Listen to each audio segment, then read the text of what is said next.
Greetings, my good bitches. The name's Francis, Coke Francis. I'm an editor, Twitch streamer, drag artist, and I'm here because I want some of that dark money everybody's been talking about. I know this might come as a shock to you all, and I'm sure this is a highly unpopular opinion that nobody else shares with me, so you might want to sit down for this one, but I'm not really a big fan of social media. Crazy, I know. That's not to say social media doesn't have its positives. Without it, we were barely less ignorant than farm animals when it came to knowing about the world around us. You either had books, whatever the news decided to talk about, or you had to go there yourself. At one point, we had Anthony Bourdain, too. Very unfortunately, he's dead now. Books are being banned all over the place. The news is bought and sold by the monsters who are making our lives miserable, and traveling anywhere is considered a luxury, including within my own country. Take note, French people on the internet who keep wondering why we don't just take our high-speed rails for 3,000 miles to protest in DC in front of fully militarized police. So social media is, in some ways, a miraculous invention that has connected us in ways previously inconceivable. In fact, we've become so connected and informed about the world around us, the powers that be are trying to shut that down and muddy the waters with bots and misinformation. Still though, I don't really like talking about social media all that much or making videos about it. I'm not really a tech deep dive kind of guy. But today, I want to talk about a new addition to our ever-expanding doom-scrolling addiction. Threads, the latest meta platform launched by none other than Mark Zuckerberg. You see, back in 2022, the very popular social media platform Twitter was bought and renamed by a grown man who sleeps in a race car bed. He proceeded to ruin the app with erratic changes, user bans, and tidal waves of right-wing bots. So a lot of people decided to leave Twitter behind. With that mass exodus, the Zuck smelled the blood in the water and launched his own dollar store version of Twitter purely as an opportunistic venture. It wasn't ideal, but hey, maybe it was the fresh start that we needed. After all, it was especially easy for Instagram and Facebook users to join, and Twitter refugees could get in on the ground floor of a new app that seemed to operate in a similar way. However, and you'll know what I'm talking about if you've ever used this app, something seemed off, and it still does. Threads has cultivated a very unique culture that's unlike any other social media platform we've used. And by popular demand, I decided to get to the bottom of it all and ask the question that's on some people's minds. Why is Threads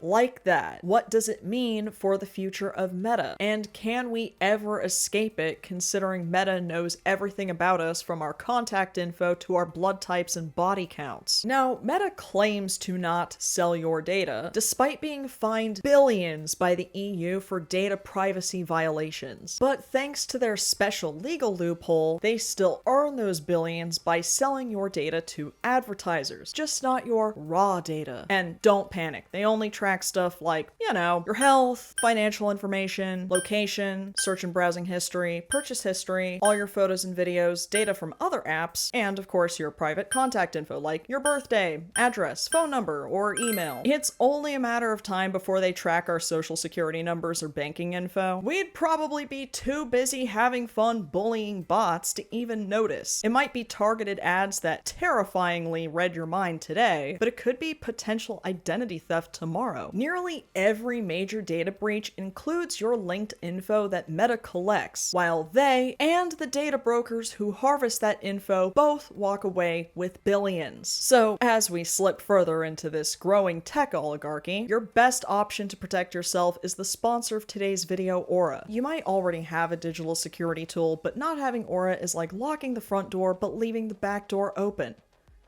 Never gets old. Because Aura is all-in-one digital security that not only automatically removes your info from these data broker sites, but keeps it off. You'll be notified if your personal info is found on the dark web, and get real-time fraud alerts for credit and banking from US-based fraud experts available to help 24/7. Aura also has a ton of other features to keep you safe online, including a secure VPN, an antivirus, a password manager, and many more. And should the worst case scenario happen, Aura includes up to $5 million in identity theft insurance protection. It's one app with every layer of protection. I won't leave myself vulnerable anymore, and you shouldn't either. You can use my special link aura.com/queencokefrancis for a free 14-day trial, which is enough time for Aura to find out where your data is being exposed and sold. And with that, back to our regularly scheduled programming. So every social media platform breeds their own weird online cultures, but Threads is unique, to be polite. But I think I've been able to boil every major platform's echo chambers down to some reasonable generalizations, and I'd love to hear your thoughts on this as well. YouTube, the one you most likely know me from, considering you're watching this here right now. YouTube comment sections are designed to give top priority to your biggest fans and most positive comments. If your top comments are from haters, something has gone wrong. In fact, they shadow ban anything flagged by its super awesome AI system that always works very well, including some of my own comments. And as a result, I am constantly accused of deleting comments, which I promise I have never done and never will do, even from the worst of the worst. In fact, you might get a pin of shame if you're lucky. Post Elon Twitter, or X if you're stupid. I had been on Twitter since high school, and I watched it evolve from a place for just quirky one-liners and Game of Thrones spoilers to just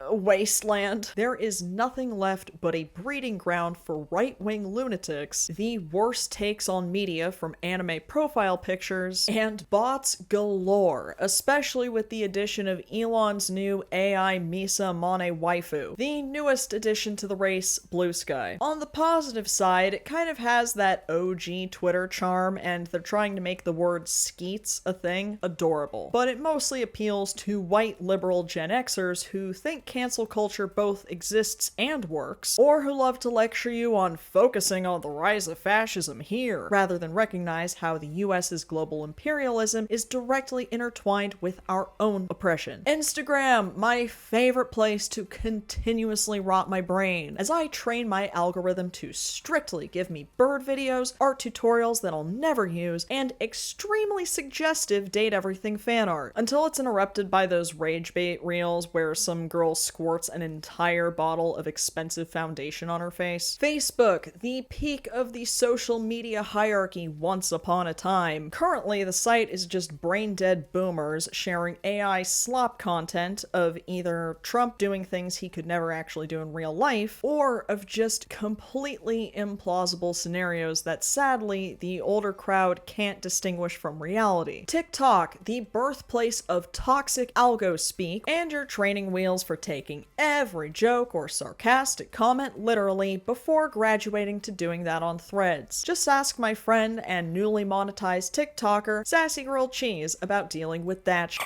Which of course brings us to the bitch of the hour, Threads. A Twitter-like space that cultivates a very specific form of brain rot, where everything is irritating and your fight or flight is on a hair trigger at all times. And that's regardless of political affiliation, nationality, race, creed, religion, age, generation, sexual orientation, gender identity, you name it, everything. So my dear co-producer and I popped a couple of radexes and dove into the trenches of what was initially marketed as the less angry Twitter, and we made some observations about the goings on there. So if you're also a Threads denizen who's watching this, you've probably witnessed most, if not all, of these phenomena. Let's get the big one out of the way, the very obvious rage baiting. It's something you see a lot on Twitter amongst the blue check crowd, because having a Twitter Blue subscription allows you to earn revenue through engagement. And most advertisers have pulled out of Twitter entirely. Threads, and Meta in general, decided to follow suit by also allowing users to purchase a blue check, and if I was going to get into how stupid that change was across all platforms, we would be here all day. That's a whole other can of worms I'm not even gonna open right now. But it's only sometimes the blue checks on Threads that make these rage bait posts, which leads me to believe that they A, want attention, or B, have a humiliation fetish. And it's sometimes impossible to know when someone's actually a bot, or if they're just trolling for attention, or if they're just genuinely really stupid. Because when it's stupid,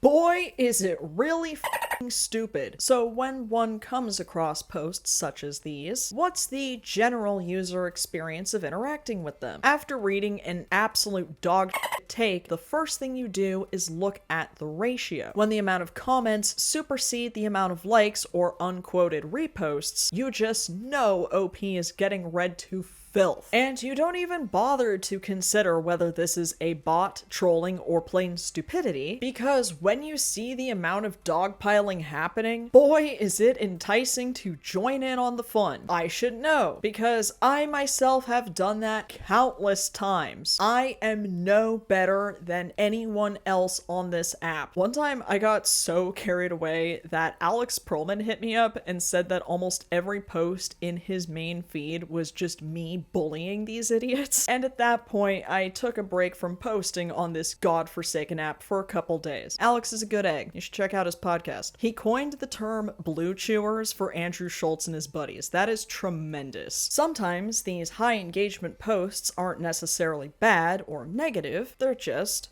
odd. As in, like, truly, how desperate are you for attention that this is what you use to farm for it? Here's an example that a friend of mine sent me, which was my tipping point in finally deciding to do a video on this. So OP here posted this picture of salt-like crumbs on their fingers and asked the age-old question, what are these crumbs in my bed? White/clear tiny crystal shaped. Looks like salt, but isn't salt. At the time of this screenshot, the post had 2.2k likes and 1.9k comments. The top comment, sitting at 7.3k likes, asks the obvious. How do you know it's not salt? How do you know it's not salt? Maybe OP tasted it, you know, for science. And this mysterious substance did not, in fact, taste salty. Another user makes this suggestion, sitting at 4.2k likes, which could imply some authenticity here. It's hard to say on this app. Cat litter crystals from your cat's toes after it OP didn't follow up on this to confirm whether or not they do indeed have a cat. Another user offers what is, in my opinion, the most plausible explanation, sitting at 1.3k likes. My fat ass immediately thought, ayo, someone is eating Sour Patch Kids in bed, LMAO. The crystals on Sour Patch Kids are sweet and sour, but definitely not salty. Maybe we're getting somewhere here. Now a woman named Charlene decides to chime in as well, with a creative, albeit very different, elucidation, sitting at 1k likes. Vagina, dandruff from dirty vagina. As you can see, vagina is capitalized twice, and the winky face implies that Charlene is probably just being cheeky here. But still, we can't rule out this possibility. But another user comes in with a bombshell that blows this case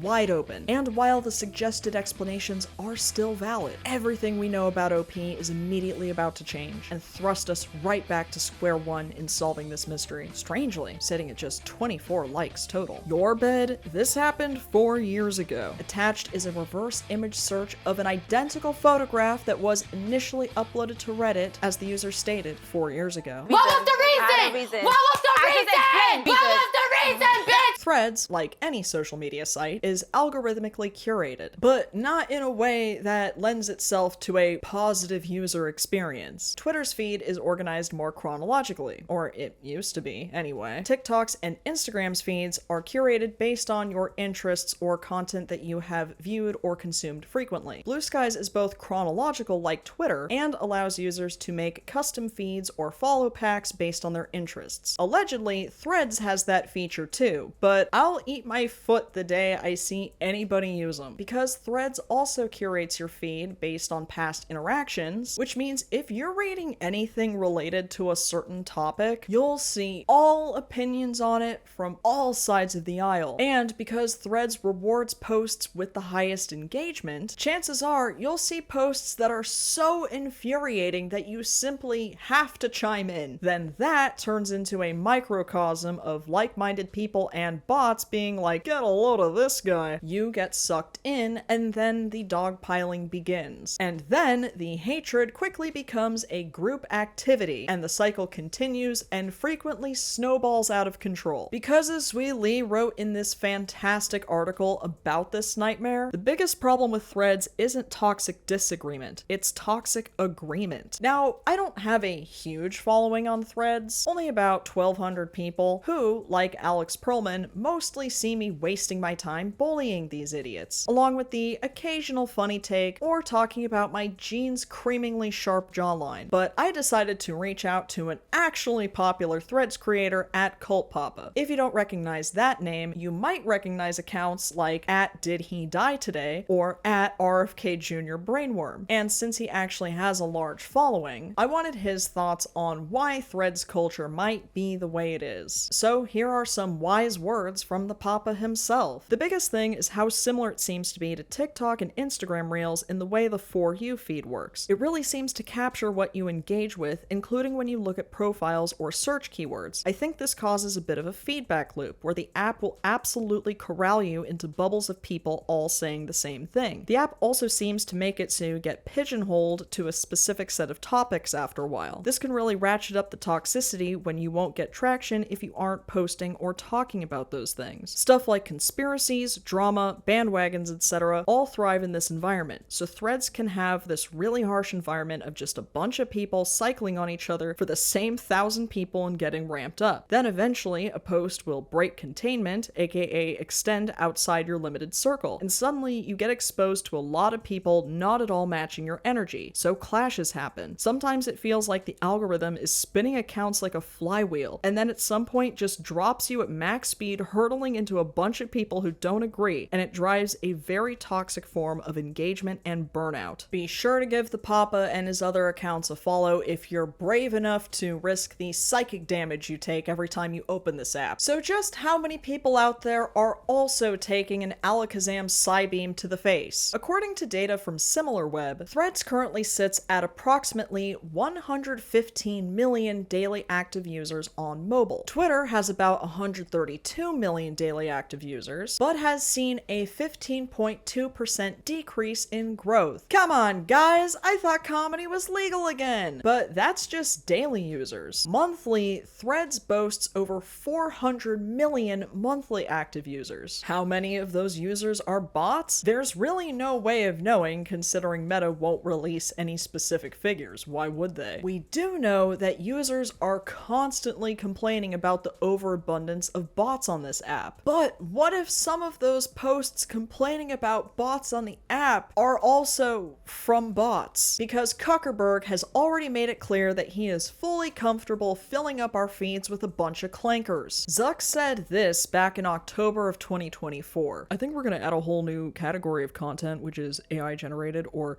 AI summarized content or existing content pulled together by AI in some way.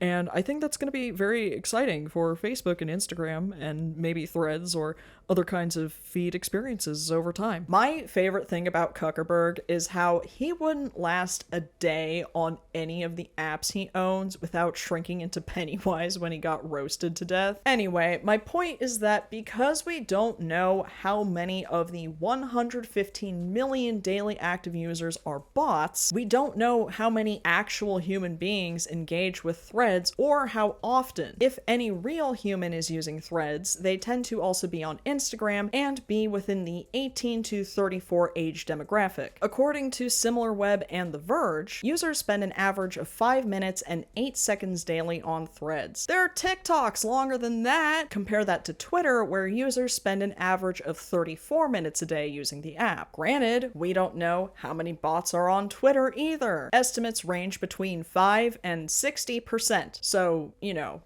we're definitely getting somewhere here. But it is worth noting that Twitter continues to outpace Threads in desktop visits, while Threads activity is almost entirely mobile. So you'd think that with a mobile-first strategy, Threads would be the go-to app for punchier content that's easy to digest, right? Not exactly. The content on Threads actually tends to be longer posts or visuals with a bit of context attached, which makes sense when you look at the name of the app. You go there to read message Threads. Get it? Twitter is still the place for those punchy hooks, those viral-ready posts, and real-time reactions to current events. Threads is full of multi-paragraph posts that demand your time and attention. However, its Twitter-like design still prioritizes immediacy over depth. The character amount is just big enough to be able to pound out a paragraph of impassioned nonsense, and just small enough to not provide provide any context or nuance to the discussion. Here is another banger quote from Lee's article. "We all collectively remember Einstein's famous equation E=mc². It's simple, it's impactful, but most of us cannot quote shit on the general theory of relativity. But literally no one would give any less fucks if Einstein just throws the equations out there on threads. The equation barely makes sense with 40 pages of paper elaborating on it. And given how little time the average user spends on threads, it makes sense that the users who spend all day getting into long, tedious arguments on the app tend to be a fringe minority of terminally online knuckleheads. On top of that, remember that Threads is barely 2 years old. It's still a social media Wild West in that regard, with users experimenting with what works or doesn't work as much as the devs are. And, like most 2-year-olds, there's not really a sense of etiquette or decorum that everyone just kind of collectively assumes when logging into the app, which is why you will frequently encounter adults there who are acting like 2-year-olds. Threads profiles also aren't quite as easily identifiable as, say, Facebook or Instagram, where you can see pictures and videos and other information that are a window into somebody else's life. So, with an ever so slight veil of anonymity and little to no moderation whatsoever, Threads encourages users to fully indulge their age regressions with hardly any consequences for their tantrums. This is somewhat unrelated, but I still have to address it. All the people on this app who seem to think that nobody else was on Twitter or Tumblr for the past decade and shamelessly steal these old ass jokes word for goddamn word. And it's not even kids doing this, it's grown ass adults who are my age or older. And yet their comment sections are always full of other people our age being like, "Lols, you win the internet for today." Oh, and then they block you whenever you call them out on it. And adding to that, if you want official proof that satire and sarcasm are truly dead, defiled, and buried, look no further than the responses to extremely obvious jokes. So, the picture being painted here is hella depressing, actually, because really, who is this app even for? Threads wants to be Twitter, but it's built for people to slow scroll and read paragraphs of text, and yet the average time spent on the app is 5 minutes a day. Because Threads so desperately wants the engagement that Twitter does, it pushes the most controversial, inflammatory posts to try and keep your attention in hopes that it'll get you to spend more than those 5 minutes either reading comment sections with a side of popcorn or by joining in on the communal hatred yourself. Twitter is still the go-to app for the never-ending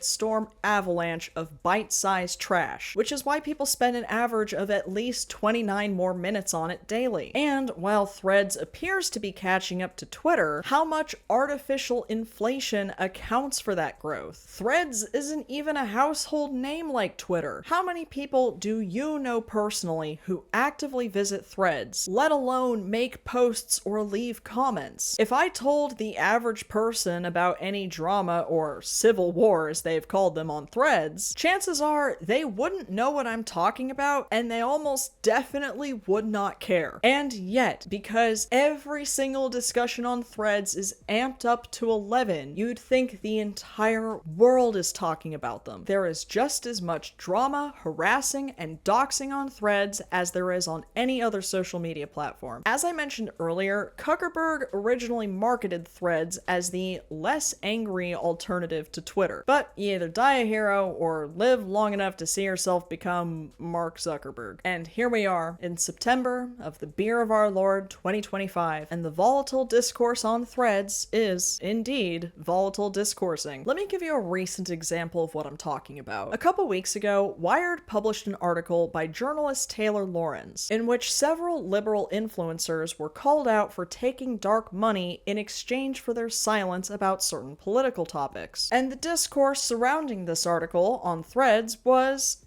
charged, to say the least. Very, pointed tones, if you will. Some Threads users alleged that Lorenz had an anti-black history, and those allegations led to arguments, and those arguments led to verifiably racist crash-outs, mutuals blocking attacking one another, body shaming that bordered on transphobia, allegations of predatory behavior, attempts at doxing, death threats, legal threats, and countless harassment campaigns led against several Threads users for different reasons. All of this in the course of just a few days. And no matter how you might feel about this Wired article, it's safe to conclude that this is a level of hysteria and guilt projection that's usually seen on the political right. All of this involved a relatively small group of Threads users who are, broadly speaking, left of center. It was a firefight between blue MAGA Democrats and capital L leftists with a lot of time on their hands. If you were even remotely following this story on Threads, it was all you saw in your feed, all the time, containing every possible take on the matter. Here's another example along similar lines. The hysteria over the sheer possibility of Gavin Newsom running for president in 2028. So for those of you who had the absolute pleasure of missing out on this nonsense, you had the blue MAGA crowd blindly yelling, "That's our president," after Newsom posted those AI pictures of himself as like a direct response to what Trump was doing, which like I obviously get the point, but they thought he was unironically so cool for doing that. And then you had leftists once again reminding everyone that we're not allowed to have any fun with anything ever, because finding something even remotely amusing means an automatic endorsement of someone who hasn't even announced his candidacy for the presidency for an election that's 3 years from now. But if you repeat an idea or a lie enough, it begins to ring true after a while, and it whips these small groups into an absolute frenzy that melts their critical thinking abilities. Threads culture made it impossible for users to be able to say,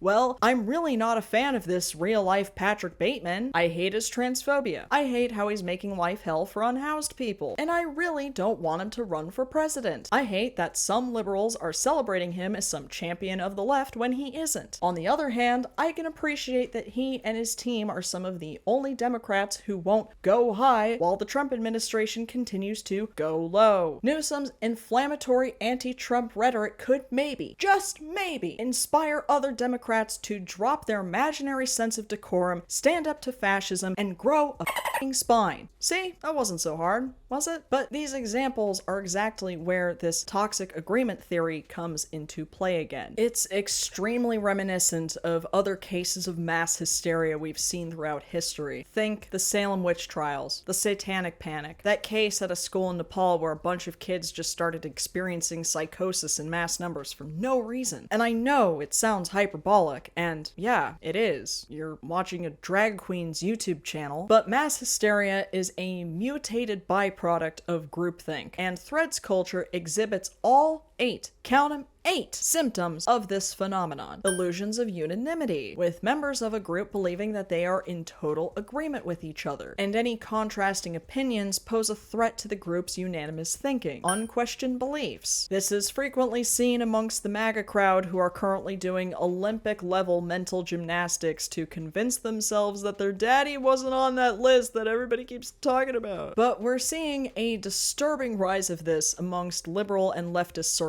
on Threads. Rationalizing even more mental gymnastics for the group members to convince themselves that they too are correct and morally upstanding. Stereotyping, related to the illusions of unanimity, where group members shun or demonize anyone who challenges the group's ideas. Self-censorship. Whoo boy, there is such a big can of worms with this one. Not even metaphorically, it is literally happening on Threads right now with the rollout of their new spoiler tag feature, and I'll be getting into this in a minute. Mind guards. These are self-appointed censors designed to hide important information that could disrupt the group's status quo. This is the shadow banning and censorship happening on Meta's end, and any social media, really. It's the reason they were initially gonna ban TikTok. Illusions of invulnerability. This is related to my 2-year-old's comparison, and how the echo chamber encourages its members to brazenly voice their opinions because they won't won't face any opposition from within the group, which is why when the Threads algorithm invites dissenters into the conversation, hilarity ensues. And finally, direct pressure. Questioning the group's beliefs is seen as traitorous, and you run the risk of the chronically online making your life miserable for 24 hours or so. But that's another thing. Unless you're Taylor Lorenz and you're stuck inside the hurricane eye of a massive social media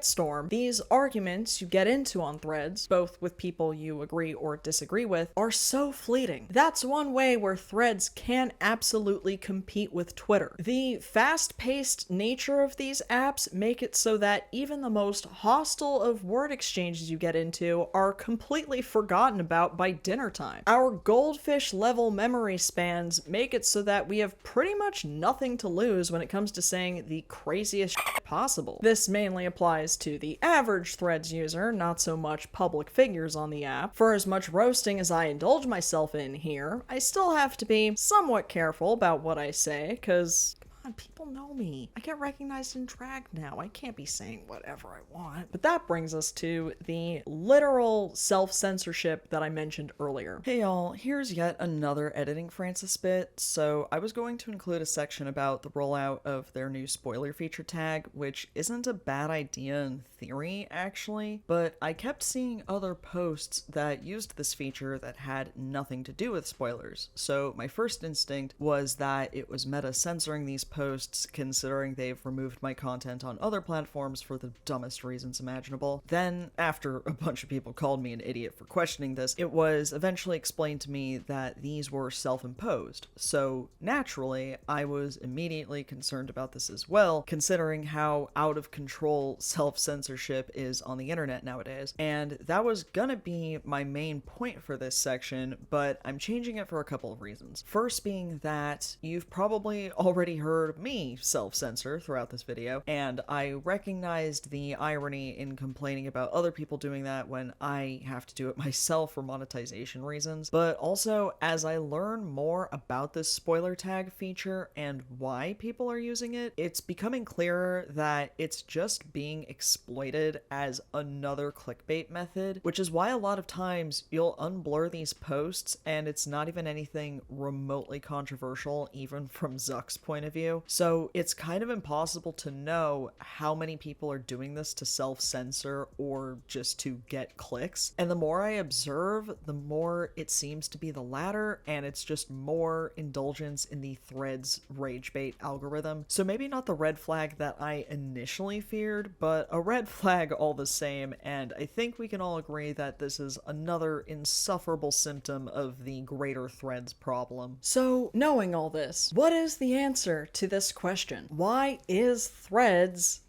like that? There's plenty that could be chalked up to Zuckerberg and his latest dastardly schemes of the social media market. But Threads is also like that because of us. We are the ones using the app. We are the ones engaging with the rage bait. We are the ones allowing ourselves to get sucked up into the toxic groupthink, whether you're participating yourself or giving yourself cancer just by looking at the carnage. Threads' defining feature is how much it sows division amongst its smallish group of users, which in turn leads us to believe that the app somehow isn't working as intended, but that's actually exactly what it's doing. They didn't just pull this app design and user interface out of their asses. Sure, the app development seemed pretty slapdash when it was first rolled out, but do remember, it was still created with Meta's strategic visions and market research in mind. Our average of 5 minutes a day scrolling through this absolute hellscape doesn't necessarily align with our interests in mind, it aligns with Meta's, and therefore Zuckerberg. Meta is just once again doing what it does best, collecting your data, selling it to advertisers, and expand their money-making machines as we get to enjoy free services. But as tech writer Andrew Lewis once said, if you're not paying for it, you're not the customer, you're the product being sold. When I was writing this script, I planned on including my little John Oliver where do we go from here section right here. But as you know, I'm a drag queen on the internet. I'm not a tech expert. This video is probably the most research I've done on tech for anything ever. I'm no better than anyone else existing on Threads, and I'm guilty of plenty of the behavior I mentioned earlier. Because it's technically working exactly as intended, there isn't really any possible way to fix Threads unless we unanimously decide to never be dicks to each other ever again. But where's the fun in that? I've had the idea for a video about this for several months now, but I finally decided to make it because, one, some people had asked for it, and two, I kept seeing these issues continuously amplified as I spend less time on Twitter and more time on Threads. I don't actually know where to go from here, but I'm choosing to make this a learning experience for myself. And that is to touch more grass. Maybe later. I'm in LA. It's currently hotter outside than my phone gets when I tell other people on Threads to go touch grass. But before we all do ourselves a favor and go do that together, let's check out some winning comments from the last video. Ferric Pack says, I want to make a hot dog stand called Trump Dog and tell conservatives that if they swallow it whole, it's free. The fact that you just made a business pitch better than any of the nerds in Silicon Valley ever could. Lesbian Quincy with a dachshund says, this is like one of those Vocaloid pop-up cafes in Japan, but for Trump. I'm going to Japan in a couple months, so I will confirm if that is indeed the best comparison, because it seems like it is. Maya Frid says, fat and greasy, unpleasantly tasteless, and mired in all kinds of wild legal shit. For all its flaws, Trump Burger is at least accurate to its source material. Crackhouse says, Francis, my partner always says you are such a beautiful woman. She refuses to recognize the twink underneath the wig. Wouldn't be the first time. You too could be featured in the next video. Leave a comment below and I will pick my favorite ones and give you a shout out next time. But if you'd like to guarantee your name be featured at the end of every video, please consider joining my Patreon. If you join any of the membership tiers that are conveniently named after Fallout protagonists, your name will be mentioned at the end of every video. You might also get other cool stuff like access to my Discord, behind the scenes content on how I make my wigs, ad-free and uncensored versions of my videos. So if you love my content and my drag, you can support this channel directly by clicking the link to my Patreon in the description box. If you would like to see me simp for my favorite game characters and get visibly frustrated in real time, please follow me on Twitch. This narc. Wait, you don't like Jiminy Cricket? I shouldn't be doing this. What are you, f***ing cop? He's your conscience. He has a song about it. And if you'd like to see even more of my clown mug elsewhere, please consider following me on Instagram or Threads. Or Blue Sky. My handle for all of the above is at queencokefrancis. If you enjoyed this video and you haven't done so already, please make a post on social media that you're sure is gonna get you that coveted 5 likes. But when everybody else is too busy engaging with robots, show them what real human connection looks like by going ahead and unzipping your pants and dick slapping those like and subscribe buttons as hard as you can. Thank you again to Aura for sponsoring this video, and thank you to all of my patrons and subscribers who have helped my channel grow and thrive the way that it has been. And, of course, as always, until next time,